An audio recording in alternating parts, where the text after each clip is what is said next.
ನಮಸ್ಕಾರ ಸ್ನೇಹಿತರೆ, ಹೇಗಿದ್ದೀರಾ ಎಲ್ಲರೂ? ನಾನು ಚೆನ್ನಾಗಿದ್ದೀನಿ. Welcome back to our channel. ಯಾರೆಲ್ಲ ನನ್ನ ಚಾನಲ್ ನೋಡ್ತಾ ಇದ್ದೀರಾ, ಪ್ಲೀಸ್ ಒಂದು ಲೈಕ್ ಮಾಡಿ, ಸಬ್ಸ್ಕ್ರೈಬ್ ಮಾಡ್ಕೊಳ್ಳಿ, ಹಾಗೆ ಪಕ್ಕದಲ್ಲಿರೋ ಬೆಲ್ ಐಕನ್ ಕೂಡ ಪ್ರೆಸ್ ಮಾಡೋದನ್ನು ಮರಿಬೇಡಿ ಅಂತ ಹೇಳ್ತಾ ಬನ್ನಿ ಇವತ್ತಿನ ವ್ಲಾಗ್ನ ಸ್ಟಾರ್ಟ್ ಮಾಡೋಣ.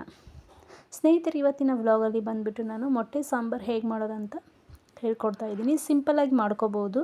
ಸ್ವಲ್ಪ ಮಸಾಲೆ ಜಾಸ್ತಿ ಆದ್ರೂ ತುಂಬ ಟೇಸ್ಟ್ ಆಗಿರುತ್ತೆ. ಒಂದ್ಸರಿ ಈ ಥರ ಟ್ರೈ ಮಾಡಿ ಫ್ರೆಂಡ್ಸ್. ನಾನಿವಾಗ 4 ಮೊಟ್ಟೆದು ಸಾಂಬಾರು ಮಾಡಿ ತೋರಿಸ್ತಾ ಇದ್ದೀನಿ. ಸೊ ಇದಕ್ಕೆ ಏನೇನು ಇಂಗ್ರೀಡಿಯೆಂಟ್ಸ್ ಬೇಕಾಗುತ್ತೆ ಅಂತ ನೋಡ್ಕೊಂಡು ಬರೋಣ. ಇಲ್ಲಿ ಅರ್ಧ ಕಪ್ಪಷ್ಟು ಹಸಿ ಕೊಬ್ಬರಿ ಮತ್ತು ಕೊತ್ತಂಬರಿ ಮತ್ತು ಮೀಡಿಯಮ್ ಸೈಜ್ದು ಈರುಳ್ಳಿ ಕಟ್ ಮಾಡ್ಕೊಂಡಿದ್ದೀನಿ ಒಂದು, ಮತ್ತು ಇಲ್ಲಿ 3 ಟೊಮೊಟೊ ಮೀಡಿಯಮ್ ಸೈಜ್ದು, ಅದನ್ನು ಸಹ ಉದ್ದುದ್ದಾಗಿ ಸ್ಲೈಸ್ ಕಟ್ ಮಾಡ್ಕೊಂಡಿದ್ದೀನಿ. ಸ್ವಲ್ಪ ಶುಂಠಿ, ಒಂದು 4-5 ಹೆಸರಷ್ಟು ಬೆಳ್ಳುಳ್ಳಿ, ಮತ್ತು ಚಿಕ್ಕ ಚಿಕ್ಕದಾಗಿ ನಾನು ಒಂದು ಒಗ್ಗರಣೆಗೆ ಈರುಳ್ಳಿ ಕಟ್ ಮಾಡಿ ಇಟ್ಕೊಂಡಿದ್ದೀನಿ. 1 ಟೇಬಲ್ ಸ್ಪೂನಷ್ಟು ಧನಿಯಾ, ಮತ್ತು 2-3 ಒಣಮೆಣಸಿನ್ಕಾಯಿ, ಮೆಣಸು, ಚಕ್ಕೆ, ಲವಂಗ, ಏಲಕ್ಕಿ ಮತ್ತು ಕರಿಬೇವು, ಸ್ವಲ್ಪ ಜೀರಿಗೆ. ಜೊತೆಗೆ ಇಲ್ಲಿ ನಾನು ಅಚ್ಕಾರದ ಪುಡಿ, ರುಚಿಗೆ ತಕ್ಕಷ್ಟು ಉಪ್ಪು, ಸ್ವಲ್ಪ ಗರಂ ಮಸಾಲ ತೊಗೊಂಡಿದ್ದೀನಿ, ಮತ್ತು ಸ್ವಲ್ಪ ಅರಿಶಿನ, ಒಗ್ಗರಣೆಗೆ ಎಣ್ಣೆ ತೊಗೊಂಡಿದ್ದೀನಿ. ಸೊ ಇಷ್ಟು ಇಂಗ್ರೀಡಿಯೆಂಟ್ಸ್ ನಮಗೆ ಮೊಟ್ಟೆ ಸಾಂಬಾರಿಗೆ ಬೇಕಾಗುತ್ತೆ ಫ್ರೆಂಡ್ಸ್. ಓಕೆ, ಇವಾಗ ನಾವು ಎಲ್ಲ ಏನೇನು ಮಸಾಲೆ ಪದಾರ್ಥಗಳನ್ನ ತೊಗೊಂಡಿದ್ದೀವಲ್ಲ ಅದನ್ನು ಚೆನ್ನಾಗಿ ಫ್ರೈ ಮಾಡ್ಕೊಳ್ಳೋಣ. ಸ್ವಲ್ಪ ಎಣ್ಣೆ ಹಾಕ್ಕೊಂಡು ಈ ಎಲ್ಲ ಮಸಾಲೆ ಪದಾರ್ಥಗಳನ್ನು ನಾನು ಮೀಡಿಯಮ್ ಉರಿಯಲ್ಲಿ, ಅಂದರೆ ಸಣ್ಣ ಉರಿಯಲ್ಲಿ ಹಾಕಿ ನಾನು ಫ್ರೈ ಮಾಡ್ಕೊಳ್ತೀನಿ. ಸ್ವಲ್ಪ ಕಂದು ಬಣ್ಣ ಬರೋವರೆಗೂ, ಅದು ಹಸಿ ವಾಸನೆ ಹೋಗೋವರೆಗೂ ಚೆನ್ನಾಗಿ ನಿಧಾನವಾಗಿ ಫ್ರೈ ಮಾಡ್ಕೊಳ್ಳೋಣ. ವಿಡಿಯೋ ತುಂಬ ಲೆಂತಿ ಆಗುತ್ತೆ ಅಂಥೇಳಿ ತುಂಬ ಫಾಸ್ಟಾಗಿ ತೋರಿಸ್ತಾ ಇದ್ದೀನಿ. ನೀವು ನಿಧಾನವಾಗಿಯೇ ಇದನ್ನು ಚೆನ್ನಾಗಿ ಫ್ರೈ ಮಾಡ್ಕೊಳ್ಳಿ. ಸ್ವಲ್ಪ ಕೆಂಪಣ್ಣ ಬರೋವರೆಗೂ ನೀವು ಫ್ರೈ ಮಾಡ್ಕೋಬೇಕಾಗತ್ತೆ. ಈ ಮಸಾಲೆ ಪದಾರ್ಥಗಳನ್ನೆಲ್ಲ ಫ್ರೈ ಮಾಡೋವಾಗ ಒಳ್ಳೆ ಅರೋಮಾ ಸಹ ಬರುತ್ತೆ ನಿಮಗೆ. ನಿಧಾನ ಉರಿಯಲ್ಲಿ ನಾವು ಫ್ರೈ ಮಾಡ್ಕೊಳ್ಳೋಣ ಫ್ರೆಂಡ್ಸ್. ಇದು ಇವಾಗ ಫ್ರೈ ಆಯಿತು, ನೋಡ್ಬೋದು ನೀವು. ಸ್ವಲ್ಪ ಕಂದು ಬಣ್ಣ ಬರೋವರೆಗೂ ನಾವು ಫ್ರೈ ಮಾಡಿದ್ದಾಯಿತು. ಇವಾಗ ನೆಕ್ಸ್ಟ್ ನಾನೇನು ಈರುಳ್ಳಿ ಕಟ್ ಮಾಡಿ ಇಟ್ಕೊಂಡಿದ್ನಲ್ಲ ಉದ್ದುದ್ದಾಗಿ, ಸೊ ಅದನ್ನು ಸಹ ನಾನಿಲ್ಲಿ ಫ್ರೈ ಮಾಡ್ಕೊತಾ ಇದ್ದೀನಿ. ಇದ್ರ ಜೊತೆಗೇ ಇದನ್ನು ಅಷ್ಟೇ ನಾವು ಕೆಂಪಣ್ಣ ಬರೋವರೆಗೂ ನಾವು ಫ್ರೈ ಮಾಡ್ಕೋಬೇಕಾಗತ್ತೆ. ಆಮೇಲೆ ಇದ್ರ ಜೊತೆಗೆ ನಾನೇನು 3 ಮೀಡಿಯಮ್ ಸೈಜ್ ಟೊಮೊಟೊ ತೊಗೊಂಡಿದ್ನಲ್ವ, ಸೊ ಅದನ್ನು ಇದ್ರ ಜೊತೆಗೇ ಫ್ರೈ ಮಾಡ್ಕೊತಾ ಇದ್ದೀನಿ. ಇದನ್ನು ಅಷ್ಟೇ ಸ್ವಲ್ಪ ಕೆಂಪಣ್ಣ ಬರೋವರೆಗೂ ನಾವು ಫ್ರೈ ಮಾಡ್ಕೊಳ್ಳೋಣ. ಇದ್ರ ಜೊತೆಗೆ ನಾನು ಶುಂಠಿ ತೊಗೊಂಡಿದ್ದೆ, ಅದನ್ನು ಹಾಕ್ಕೊಳ್ತಾ ಇದ್ದೀನಿ ಕಟ್ ಮಾಡಿಕೊಂಡು, ಮತ್ತು ಬೆಳ್ಳುಳ್ಳಿ. ಸೊ ಎಲ್ಲನೂ ಸ್ವಲ್ಪ ಬಿಸಿ ಮಾಡ್ಕೊಳ್ತೀನಿ ಇದ್ರ ಜೊತೆಗೆ. ಜಾಸ್ತಿ ಹೊತ್ತೇನು ಬೇಡ, ಅದು ಹಾಕಿದ ಮೇಲೆ ಒಂದು 2 ನಿಮಿಷ ಅಷ್ಟೇ ಫ್ರೈ ಮಾಡಿಕೊಂಡು ಇದನ್ನು ತಣ್ಣಗಾಗೋಕ್ಕೆ ಬಿಟ್ಬಿಡೋಣ.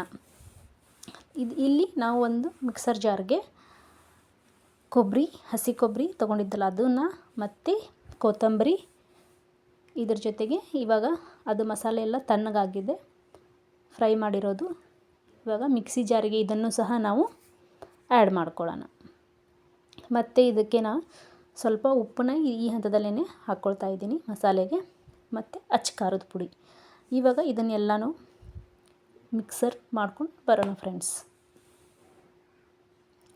ಓಕೆ, ನಮ್ಮದು ಮಿಕ್ಸಿ ಆಯಿತು ಫ್ರೆಂಡ್. ಮೀಡಿಯಮ್ ಸೈಜಲ್ಲೇ ನೀವು ನಾರ್ಮಲಾಗಿ ಯಾವ ಥರ ಮಿಕ್ಸಿ ಮಾಡ್ತೀರಲ್ಲ ಅದೇ ಥರ ಹದದಲ್ಲಿ ಇರಲಿ ಮಸಾಲೆ ಫ್ರೆಂಡ್ಸ್. ಇವಾಗ ಒಗ್ಗರಣೆಗೆ ಎಣ್ಣೆ ಹಾಕ್ಕೊಂಡು ಚಿಕ್ಕ ಚಿಕ್ಕದಾಗಿ ಏನು ಈರುಳ್ಳಿ ಕಟ್ ಮಾಡಿ ಇಟ್ಕೊಂಡಿದ್ವಲ್ವ ಅದನ್ನು ಸಹ ಒಗ್ಗರಣೆ ಹಾಕಿ ಚೆನ್ನಾಗಿ ಕೆಂಪು ಬಣ್ಣ ಬರೋವರೆಗೂ ಫ್ರೈ ಮಾಡಿಕೊಂಡು, ಏನು ಮಸಾಲೆ ಏನಿರುತ್ತಲ್ವ ಅದನ್ನು ಹಾಕಿ ಇದನ್ನು ಸಹ ಸ್ವಲ್ಪ ಚೆನ್ನಾಗಿ ಫ್ರೈ ಮಾಡ್ಕೊಳ್ಳೋಣ. ಸ್ವಲ್ಪ ಮಿಕ್ಸಿ ಜಾರ್ಗೆ ಏನು ಅಂಟ್ಕೊಂಡಿರ್ತಲ್ಲ ಸ್ವಲ್ಪ ನೀರು ಹಾಕಿ, ಜಾಸ್ತಿ ಬೇಡ, ಸ್ವಲ್ಪ ನೀರು ಹಾಕಿ ಅದನ್ನು ಮಸಾಲೆಯಲ್ಲಿ ಮಿಕ್ಸ್ ಮಾಡಿಕೊಂಡು, ಸ್ವಲ್ಪ ಅರಿಶಿನ ಹಾಕಿ, ಸ್ವಲ್ಪ ಗರಂ ಮಸಾಲ ಹಾಕಿ ಚೆನ್ನಾಗಿ ಮಿಕ್ಸ್ ಮಾಡಿಕೊಂಡು ಕಲಸಿ ಅದನ್ನು ಲಿಡ್ ಕ್ಲೋಸ್ ಮಾಡಿ ಒಂದು 2 ನಿಮಿಷ ಫ್ರೈ ಆಗಿ ಬಿಟ್ಬಿಡೋಣ. ನೋಡಿ 2 ನಿಮಿಷ ಆದಮೇಲೆ ಸೊ ಮೇಲ್ಗಡೆ ಎಣ್ಣೆ ಬಂದಿರುತ್ತೆ, ಅಂದರೆ ನಿಮಗೆ ಹಸಿ ವಾಸನೆ ಎಲ್ಲ ಆಲ್ಮೋಸ್ಟ್ ಅಲ್ಲಿ ಹೋಗ್ಬಿಟ್ಟಿರುತ್ತೆ, ಕೊಬ್ಬರಿದಾಗಲಿ ಎಲ್ಲದ್ರದ್ದು. ಸೊ ಎಣ್ಣೆ ಬಂದಿರುತ್ತೆ, ಅದನ್ನು ಸ್ವಲ್ಪ ಮಿಕ್ಸ್ ಮಾಡಿಕೊಂಡು ನಾನಿಲ್ಲಿ ಬಿಸಿನೀರನ್ನು ಆ್ಯಡ್ ಮಾಡ್ಕೊತೀನಿ. ತಣ್ಣೀರನ್ನೆಲ್ಲ ಬಿಸಿನೀರನ್ನ ಹಾಕಿ ಕುದಿಯೋದಕ್ಕೆ ಬಿಡ್ತಾಯಿದ್ದೀನಿ. ನೋಡಿ ಚೆನ್ನಾಗಿ ಕುದೀತಾ ಇದೆ. ಒಂದು 2 ನಿಮಿಷ ಕುದ್ದಾದಮೇಲೆ ಇದಕ್ಕೆ ನಾನಿವಾಗ ಮೊಟ್ಟೆನ ಏನು ತೊಗೊಂಡಿದ್ದೆ 4 ಮೊಟ್ಟೆನ ನೋಡಿ ಎಣ್ಣೆ ಹೆಂಗೆ ಬಿಟ್ಕೊಂಡಿದೆ, ಈ ಥರ ಎಣ್ಣೆ ಬಿಟ್ಕೋಬೇಕು. ಅದಾದಮೇಲೆ ನಾವು ಮೊಟ್ಟೆನ ಒಡೆದು ಇದಕ್ಕೆ ಸೇರಿಸ್ಕೊಂಡು ಸ್ವಲ್ಪ ಮೇಲ್ಗಡೆ ಎಣ್ಣೆ ಹಾಕಿ ಮಿಕ್ಸ್ ಮಾಡ್ಕೊಳ್ಳೋದೇನು ಬೇಡ, ಹಾಗೆ ಲಿಡ್ನ ಕ್ಲೋಸ್ ಮಾಡ್ಕೊಂಡ್ಬಿಡೋಣ. ಸೊ ನೋಡಿ ನಮ್ಮ ಮೊಟ್ಟೆ ಸಾಂಬಾರು ರೆಡಿ ಆಯಿತು. ಪದೇ ಪದೇ ಮಿಕ್ಸ್ ಮಾಡಿಕೊಂಡ್ರೆ ಅದೆಲ್ಲ ಒಡೆದೋಗ್ಬಿಡುತ್ತೆ ಮೊಟ್ಟೆ. ಅದಕ್ಕೋಸ್ಕರ ನಾವು ಮೊಟ್ಟೆ ಹಾಕಿ ಸ್ವಲ್ಪ ಎಣ್ಣೆ ಮೇಲ್ಗಡೆ ಹಾಕಿ ಒಂದು 2-3 ನಿಮಿಷ ಅದನ್ನು ಬಿಟ್ಬಿಟ್ರೆ ನೋಡಿ ನಮ್ಮ ಮೊಟ್ಟೆ ಸಾಂಬಾರು ರೆಡಿ ಆಯಿತು. ಫ್ರೆಂಡ್ಸ್, ಯಾರಿಗೆಲ್ಲ ನನ್ನ ವ್ಲಾಗ್ ಇಷ್ಟ ಆಗಿದೆಯಲ್ಲ ಪ್ಲೀಸ್ ಒಂದು ಲೈಕ್ ಮಾಡಿ ಅಂತ ಹೇಳ್ತಾ ಮತ್ತೆ ಮುಂದಿನ ವ್ಲಾಗಲ್ಲಿ ಸಿಗ್ತೀನಿ.